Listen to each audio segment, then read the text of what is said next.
ꯊꯧꯔꯤ ꯌꯥꯜꯂꯒ ꯑꯗꯨꯒ ꯀꯔꯤꯒꯤ ꯑꯩꯉꯣꯟꯗ ꯌꯦꯠꯂꯤꯕ? ꯅꯉꯣꯟꯗ ꯌꯦꯠꯄꯒꯤ ꯃꯔꯝ ꯂꯩ. ꯑꯗꯨꯗꯤ ꯏꯄꯥ, ꯃꯔꯝꯗ ꯑꯩꯉꯣꯟꯗ ꯍꯥꯏꯕꯤꯌꯨ. ꯍꯥꯏꯒꯅꯤ, ꯁꯣꯏꯗꯅ ꯍꯥꯏꯒꯅꯤ. ꯃꯇꯝꯗ ꯉꯁꯤꯗꯒꯤꯅ ꯆꯍꯤ 30ꯃꯨꯛꯀꯤ ꯃꯃꯥꯡꯗꯅꯤ. ꯅꯤꯡꯁꯤꯡꯂꯨꯕꯗ ꯑꯀꯤꯕꯒꯤ ꯃꯁꯛꯅꯤ. ꯂꯩꯈꯤꯗ꯭ꯔꯕ ꯇꯥꯇꯣꯃꯥꯜꯒ ꯃꯁꯛ ꯃꯥꯟꯅꯕꯗꯣ ꯇꯥꯇꯣꯃꯥꯜꯒꯤꯗꯤ ꯃꯅꯥꯎ ꯅꯨꯄꯥꯅꯤ. ꯃꯌꯥꯝꯅ ꯃꯥꯒꯤ ꯃꯃꯤꯡ ꯇꯣꯝꯕꯤ ꯍꯥꯏꯅ ꯀꯧꯏ. ꯃꯈꯣꯏꯒꯤ ꯏꯃꯨꯡ ꯃꯅꯨꯡꯗ ꯅꯤꯡꯉꯥꯏ ꯁꯪꯗꯥꯅꯔꯛꯄꯗꯒꯤ ꯇꯥꯇꯣꯝꯕꯤ ꯑꯗꯣ ꯂꯝꯍꯥꯡ ꯑꯗꯨꯗ ꯂꯩꯔꯤꯕ ꯌꯨꯝꯗꯣꯡ ꯄꯣꯛꯄꯗꯨꯗ ꯍꯣꯡꯗꯗꯨꯅ ꯂꯩꯈꯤꯕꯅꯤ. ꯇꯥꯇꯣꯃꯥꯜꯗꯤ ꯀꯨꯏꯗ꯭ꯔꯤ ꯂꯩꯈꯤꯕ.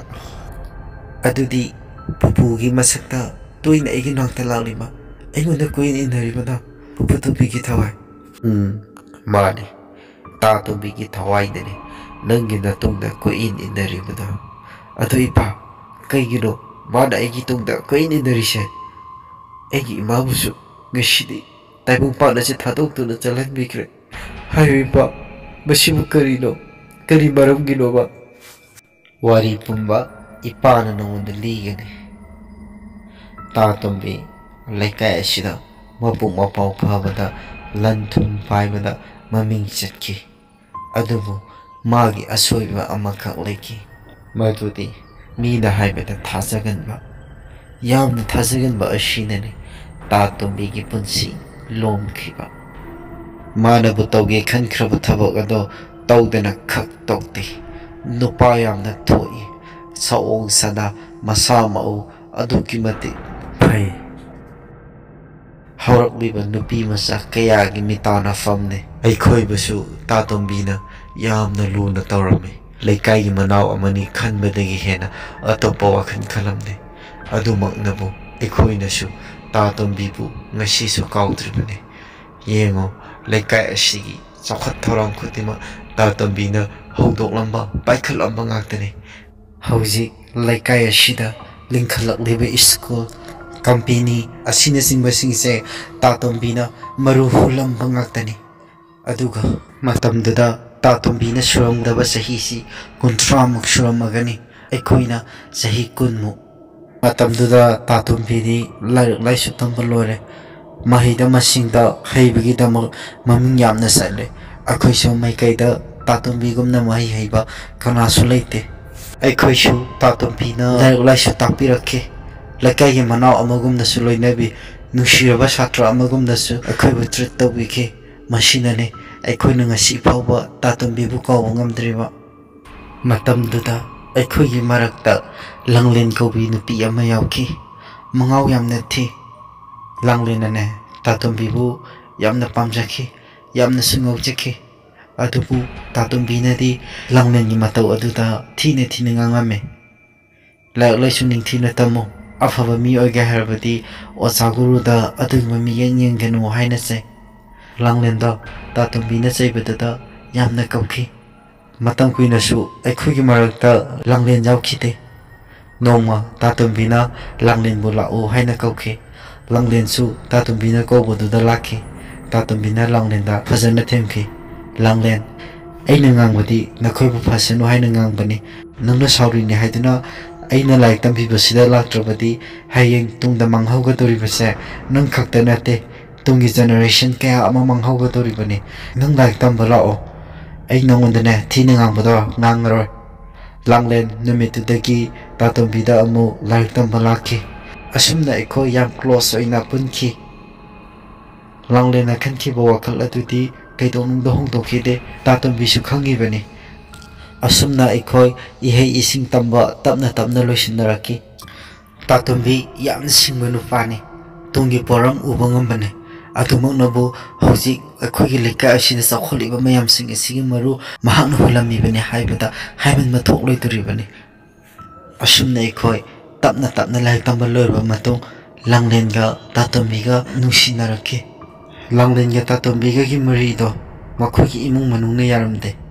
ꯑꯗꯨꯕꯨ ꯇꯥꯇꯣꯝꯕꯤꯗꯤ ꯂꯥꯡꯂꯦꯟꯗꯣ ꯂꯧꯔꯒꯦ ꯍꯥꯏꯅ ꯆꯞ ꯌꯨꯡꯅ ꯂꯦꯞꯈꯤ. ꯑꯁꯨꯝꯅ ꯅꯤꯡꯉꯥꯏ ꯁꯪꯗꯥꯅꯔꯛꯄꯅ ꯃꯈꯣꯏꯒꯤ ꯏꯃꯨꯡꯗ ꯂꯥꯟꯖꯥꯎ ꯑꯃ ꯊꯣꯛꯀꯗꯧꯔꯦ. ꯃꯗꯨꯗꯒꯤ ꯇꯥꯇꯣꯝꯕꯤ ꯂꯝꯍꯥꯡꯗꯨꯗꯒꯤ ꯈꯔ ꯆꯠꯊꯣꯛꯂꯒ ꯂꯩꯕ ꯃꯐꯝ ꯑꯗꯨꯗ ꯌꯨꯝ ꯁꯥꯗꯨꯅ ꯃꯊꯟꯇ ꯂꯩꯈꯤ. Matam khara leiraba matungda Langlenga Tatombiga luhongki. Tatombidi leika asigina haibada thabak thawai kaya da mayong yarame. Langlensu Tatombigi mate yam kanna pangjarame. Leikai mayamna Tatombibu yadaba kanasu yawde. Tatombi khoigi yumda arapadagi lakpa satra satri sing changjafam lawduna lerame. Makhoida leiduna mahi masing tamnarame. Satra satri aduki mate yamna makhoida lerame. Matamdada Tatombi khoiga Tatomal khoiga aduki mate yengthinarame. Matamgi matung inna Langlenba angang unabagi tanja yoraki. Adubu laibak thibadi maha mamit mamai pangamdana angang duga loidana taibang panthadoki. Matau aduda Tatombida aduki matik thamoi kaiki ngoksatnaki magi pansida aduk waba adugu masaina ama leiramkhide. Numit kharani ngoksatna duna leiramnaba matungda maha ikhang khangudana thauri yanduna leikhide. Tasingna mina ngangnakibadadi makhoigi barada leiba misinga Tatomanga tumina kekeino khara hainarba matungda mahapu tumida hapkibane hai. Khara amana mahang suicide tawraga siki hai. Adubu asumbase anisigi manungsidadi leire. Aikhoi mayam ngasi su hangduna lakni mathanta siribra natraka mayamna lawtunaraga hatlibra. Aina khangbadadi Tatombi aduguma wakhal yawdaba thabak ada Tatombi na tawgadaba khak nate ai Tatombi bu masak monna khange. Madugi thokdokta thokraba matungda Tatomal khoina yumduda mi kaya ama thamki. Tatombi gi lanthum khudingmak Tatomal khoina loina fanghauki. Aduga yumduda leiruba mi singdugi mama natraga mapa siba se adum thainadagi lakni mase kariguma kharadi thokra habase ikhoi khangabane. Aduna ibungo nangna leiruribado yamna soire nang yam thuna Tatomal khoigi yumdo thadoktuna chatluko.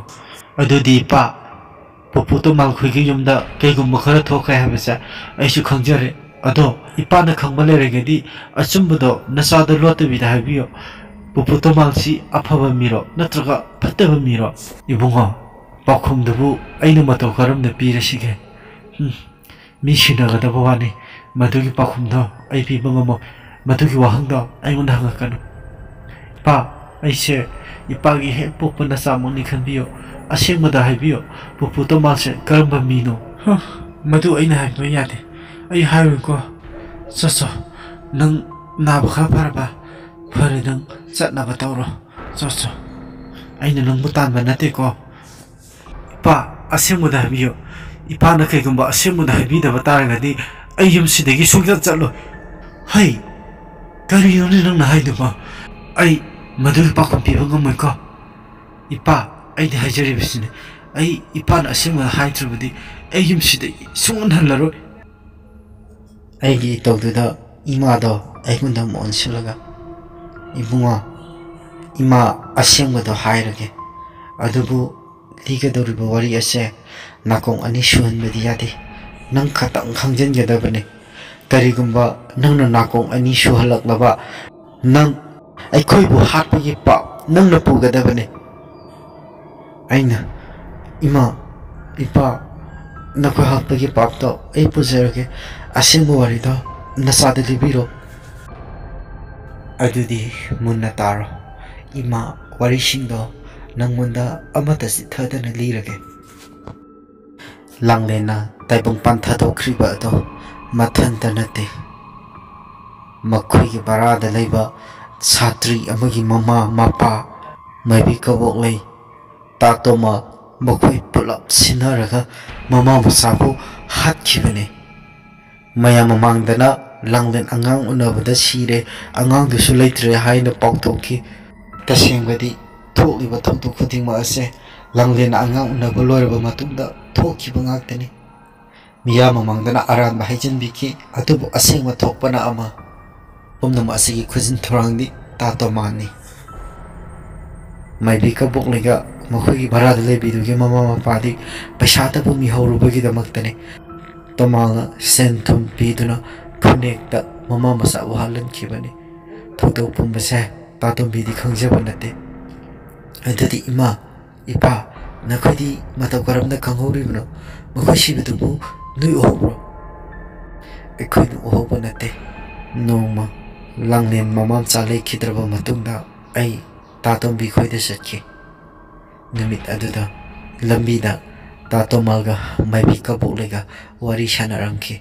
Makhoi wari aduda langlen mamama sabu hatki habise aikoina khanghauki. Adubu mayam mamangdadi langlen mamama sa mamit mamai pangmangamdana siki haina utsaiduna asingbadu lotki. Matam khara leraga tatombisu taibung panthadoki. Pumnama asigi horofam tatomali tatomalna khunekta maibi kaboklei amadi satridugi mama mapa makoi miyam sing adu neklaga thokdok pumba asi thohanki tatombibu hatpiki thokdok khodiba sialgi damakta thokiba ngaktani tatombi mathanda sijakhiba nakte makoina namdana tatombibu thorian sanbibane madudagi ningamakthraduna tatombi thawaiduna yamduda lege lapa mi khudingmakki mama natraga mapa ado tatombi ningam hautraba thawai aduna lepa leitana halaklibane thodo adugi matungda maibi kaboli sulai khitre hinghori ba haibabu tatoman khakta ngairabane magi sumatam soidana lakhi gani ngasi makso miyoi kaya hat kre tongdasu soidana hat khi gani masi pumnama ningam hautraba tatombi thawaina pangthok pangaktane asinane nagi ima busu taibang pana si thadok tu nasat kriba masini ne nuna khangnung ni bawari sindudi ngashidi ay yamna nungaire wari pumasu khange ipa ima ay hanjakrage no mamu ay soidana laksage